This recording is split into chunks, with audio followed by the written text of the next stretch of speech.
دنیا بھر نے کبھی بھی مندی کا نام نہیں سنا تھا آج سے 25-30 سال پہلے. برکت ہی برکت تھی, برکت ہی برکت تھی. کیوں برکت تھی؟ اس کی اصل وجہ تو اللہ جانے, اس کا رسول, اس کے بتائے سے, اس کے مقبول بندے جانے. لیکن میرے جو سمجھ میں آتا ہے وہ یہ ہے کہ ہر جمعرات کو ہر مسلمان کے گھر میں چاہے پانی ہو, چاہے شکر ہو, چاہے میٹھی چیز ہو, اس کے نام, چاہے وہ جمعرات کے دن رسول اللہ کے نام پہ, غوث پاک کے نام پہ, غریب نواز کے نام پہ, اولیاء اللہ کے نام پہ, ہر جمعرات کو ہر گھر میں فاتحہ ہوتی تھی. اب ہر گھر میں فاتحہ ہونے کی برکت کیا تھی؟ جب نبی کا نام گھر میں لیا جاتا تو نبی کا نام فاتحہ کے بہانے گھر میں لیا جاتا تو اس کی برکت کیا ہوتی تھی؟ آدم نے جب نام محمد لیا تو اللہ نے ان کی مشکل کو دور کر دیا.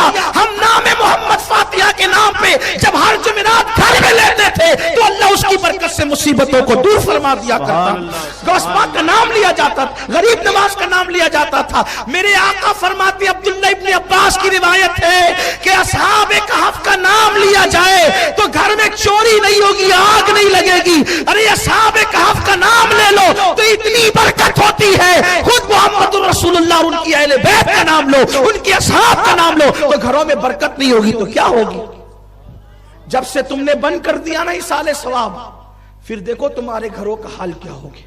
نفل کام ہے, فرض نہیں ہے, کوئی واجب نہیں ہے, لیکن ہر نفل کام چھوڑا نہیں جاتا. ضروری نہیں ہے لیکن غیر ضروری بھی نہیں ہے, ضروری نہیں ہے لیکن غیر ضروری بھی نہیں ہے. ہمارے بچپن میں ہم دیکھتے تھے ہر جمعرات کو گلی گلی شیرنی تقسیم ہوتی تھی. بانٹنے والے بنو.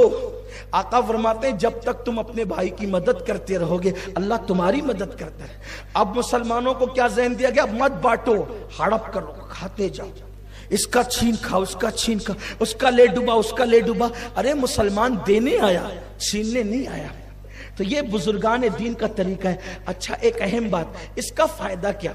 کچھ لوگوں کو ایسا لگتا ہوگا یار آج یہ بیٹھ کر کے صرف کھانے پینے کی بات کر رہے ہیں, اسلام میں کھانے پینے کا کیا فائدہ؟ یہ اچھی اچھی غذائیں تم بنا بنا کر پکا پکا کر کھاتے کھلاتے ہو. میرے بھائی اس کی حکمت یہ ہے, بہت سارے غریب مسلمان ایسے ہیں جو سال بھر پوریاں پکانے کا کبھی سوچ بھی نہیں سکتے. وہ امام جعفر صادق کی نیاز کی برکت سے ان غریبوں کو پوریاں نصیب ہو جاتی. بہت سارے غریب ایسے ہوتے ہیں جو اچھی اچھی ڈش بنانے کا سوچ بھی نہیں سکتے, لیکن نیاز اور لنگر کے نام پہ ان کے پیٹ میں وہ کھانا چلا جاتا ہے.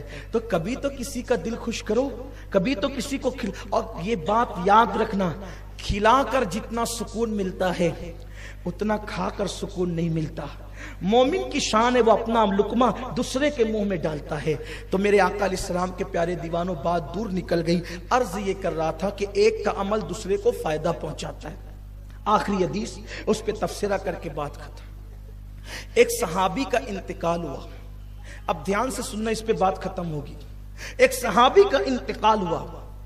ان کے انتقال کے بعد ان کے میت میں, ان کے جنازے میں اللہ کے رسول علیہ السلام نے خود شرکت فرمائی.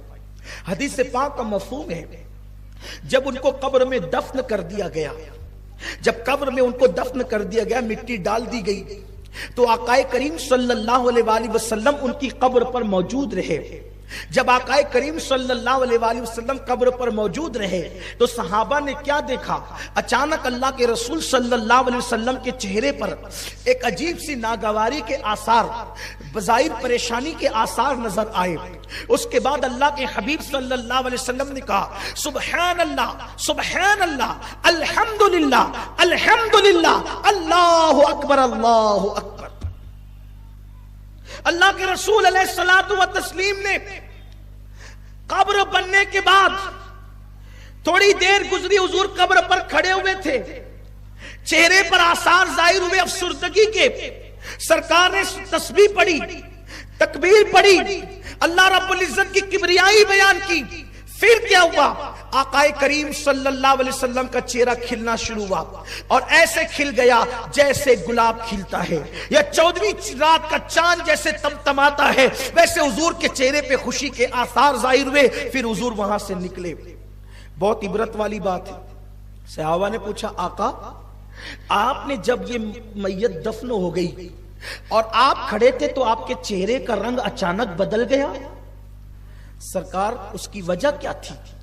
پھر آپ نے تکبیر پڑھی، تسبیح پڑھی، رب تبارک و تعالیٰ کی کبریائی بیان کی، اللہ کی حمد بیان کی، پھر آپ کے چہرے پہ خوشی کے آثار ظاہر ہو گئے۔ آقا ارشاد فرماتے ہیں تمہارے اس نیک بھائی کو جب اس کی قبر میں رکھا گیا تو اس کی قبر تنگ ہو گئی تھی، اس کی قبر نے اس کو دبانا شروع کیا، قبر تنگ ہو گئی تھی۔ جب میں نے قبر کو تنگ دیکھا تو میں نے اللہ کی تکبیر پڑھی، رب کی حمد کی، رب کی تسبیح بیان کی، اللہ اکبر۔ آقا ارشاد فرماتے میری تکبیر پڑھنے اور تسبیح پڑھنے کی برکت سے اس کی قبر پھر کشادہ ہو گئی، اس کی قبر کشادہ ہو گئی، ایک مسئلہ حل ہو گیا۔ حضور علیہ السلام نے ان کو ایصال ثواب کیا تکبیر پڑھ کے، تو بولو ان کو جو قبر تنگ ہوئی تھی وہ کشادہ ہوئی کہ نہیں ہوئی؟ تو اس طریقے سے مردے کو ثواب پہنچا کہ نہیں پہنچا، ایصال ثواب ثابت ہوا کہ نہیں ہوا؟ لیکن ایک خاص بات آج آپ کو یہاں بھی سمجھنا ہوگا، وہ قبر کے اندر لیٹنے والا کوئی معمولی انسان نہیں تھا، قبر کے اندر جانے والا کوئی معمولی انسان نہیں تھا۔ وہ کون تھے؟ میرے رسول کے صحابی تھے، میرے آقا کے صحابی تھے۔ صحابہ کرام نے پوچھا، آقا نے کیا کہا پتہ ہے؟ تمہارے اس نیک بھائی پر، تمہارے اس نیک بھائی پر، یعنی وہ گنہگار نہیں تھے بلکہ وہ نیک تھے، پھر ان کی قبر تنگ کیوں ہو گئی؟ ان کی قبر شارٹ کیوں ہو گئی؟ ان کی قبروں نے ان کو دبایا کیوں؟ اللہ اکبر۔ قبر تنگ ہونے کی وجہ کیا تھی؟ تو صحابہ نے عرض کیا، آقا جب یہ نیک ہے تو ان کی قبر تنگ کیوں ہوئی؟ قبر تنگی کی وجہ کیا ہے؟ تو آقا ارشاد فرماتے ہیں، حدیث پاک کا مفہوم ہے کہ یہ بڑا نیک تھا لیکن یہ پیشاب کے چھینٹوں سے نہیں بچتا تھا۔ بعض مفسرین نے لکھا ہے کہ اصل میں وہ صحابی بکریاں چراتے تھے، اور بکری چراتے چراتے کبھی کبھی لاشعوری طور پر بکریاں جب پیشاب کرتی تھی تو وہ پیشاب کے چھینٹے ان کے کپڑوں پہ لگ جاتے تھے، ان کے بدن پہ لگ جاتا تھا، یعنی وہ پیشاب کے چھینٹوں سے نہیں بچتے تھے۔ تو نیک ہونے کے باوجود ان کی قبر تنگ ہو گئی، حضور کے تسبیح پڑھنے کی برکت سے کشادہ ہو گئی۔ لیکن میں تم سے پوچھنا چاہتا ہوں، جس کو اللہ کے رسول نیک کہہ رہے ہیں، اگر وہ پیشاب کے چھینٹوں سے لاشعوری طور پہ نہ بچ سکے تو ان کی قبر تنگ ہوتی ہے۔ تم تو کھڑے کھڑے پیشاب کرتے ہو، فلموں میں جاتے ہو، جمعہ کے دن بیٹھ کر کے پیشاب کرنے کا انتظام نہیں ہوتا، کھڑے کھڑے پیشاب کرتے ہو، بغیر طہارت کے رہتے ہو، غسل جنابت فرض ہو جاتا ہے، اسی حالت میں دن بھر گزر جاتا ہے، دو تین دن گزر جاتے ہیں۔ اور پھر مجھے بتاؤ، اگر کوئی پیشاب کے چھینٹے سے نہ بچے تو صحابی رسول کی قبر امت کی عبرت کے لیے تنگ کی جا رہی ہے۔ پیشاب کے چھینٹے کیا ہے؟ ارے چند چلو پانی سے پیشاب کے چھینٹے دھلے جا سکتے ہیں، وہ دھلنے والی ناپاکی سے اگر صحابی نہیں بچ رہے ہیں تو تعلیم امت کے لیے ان کی قبر تنگ کی جا رہی ہے۔ وہ گناہ جس کو 7 سمندر کا پانی بھی دھل نہیں سکتا، تم ان گناہ سے نہیں بچ رہے ہو، بتاؤ تو ہماری قبروں کا حال کیا ہوگا، ہماری قبروں کے معاملات کیا ہوں گے؟ اللہ اکبر۔ آج مسلمان قبر کے حوالے سے اس قدر بے باک ہو گیا، قبر کی فکر ہی نہیں۔ اذان ہو رہی ہے، مستی مذاق کرتے ہوئے چوک پر بیٹھے ہوئے ہیں، نکڑوں پر بیٹھے ہوئے ہیں، گھروں کے اندر فلمیں دیکھ رہے ہیں، سیریل دیکھ رہے ہیں، موبائل کے اندر گیم کھیل رہے ہیں، موبائل میں ڈوب چکے ہیں، کوئی کیرم کھیل رہا ہے، اللہ اکبر، کوئی شراب کے اڈوں کو آباد کر رہا ہے۔ ارے بکری کے پیشاب کے چھینٹے اگر قدم پر لگ جائے، جسم پر لگ جائے تو قبر تنگ ہو رہی ہے۔ وہ شراب جو پیشاب کی طرح ناپاک ہے، تم اپنے حلق کے اندر اتارو گے تو تمہاری قبروں کا انجام کیا ہوگا، تمہاری قبروں کا حال کیا ہوگا؟ آج مسلمان اتنا بے باک ہو گیا کہ دنیا کی رنگ ریلیوں میں ڈوب کر کے قبر کو بھول گیا۔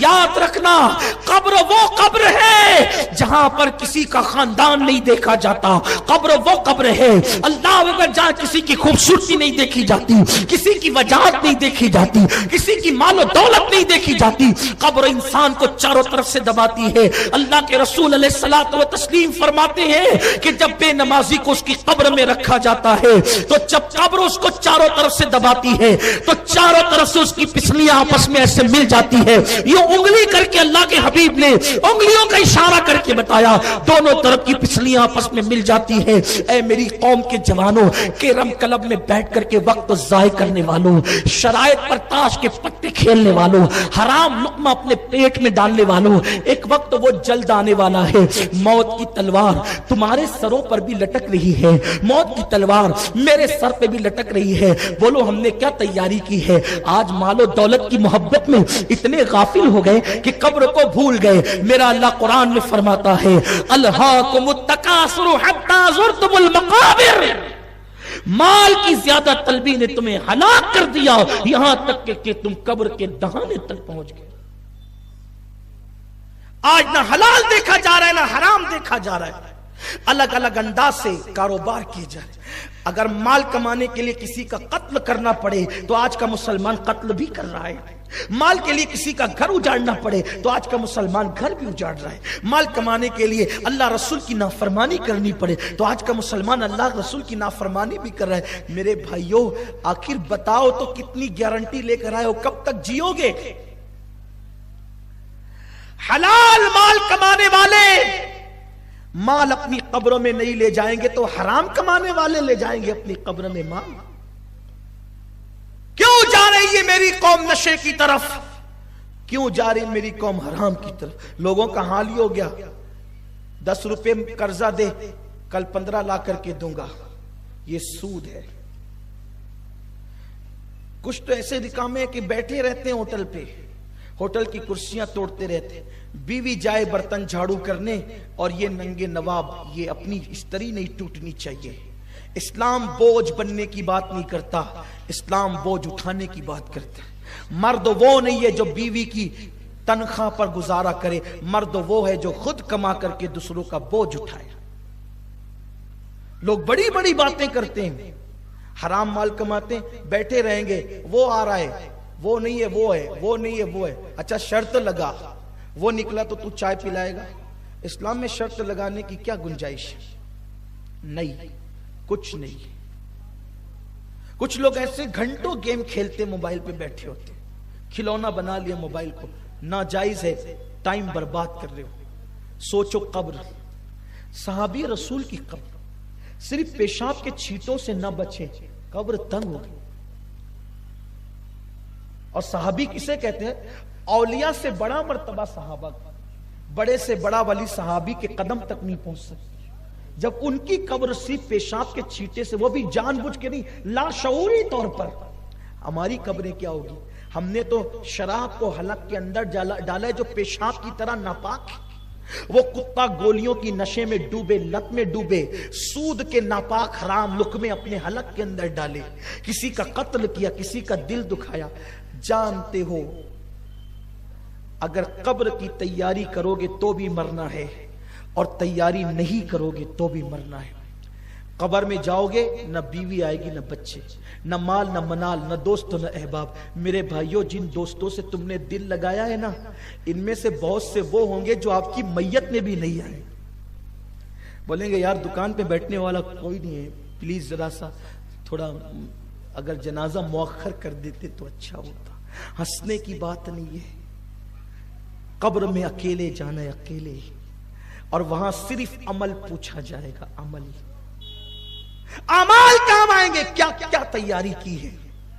اللہ نے ہمیں دنیا میں ٹائم پاس کرنے کے لیے نہیں بھیجا, دوسروں کا مذاق اڑانے کے لیے نہیں بھیجا, آوارہ گردی کرنے کے لیے نہیں بھیجا, عورتوں پہ بدنظری کرنے کے لیے نہیں بھیجا, کسی کا گھر اجاڑنے کے لیے نہیں بھیجا. اگر ایک چھوٹی سی نیکی رستے سے تکلیف دینے والی چیز کو ہٹا کے نیکی کر سکتے ہو تو کر لو, قبر میں کام آئے گی. ایک پیسہ کسی غریب کی جھولی میں صدقے کے طور پہ ڈال سکتے ہو تو ڈال دو, قبر میں کام آئے گا. ہم نے قبر کی کیا تیاری کی؟ اللہ کے حبیب صلی اللہ علیہ وآلہ وسلم فرماتے ہیں قبر جنت کے باغوں میں سے ایک باغ ہے یا جہنم کے گڑوں میں سے ایک گڑا ہے. تم پر چھوڑ دیا گیا, اب تم اپنی قبر کو کیا بناتے ہو بناؤ.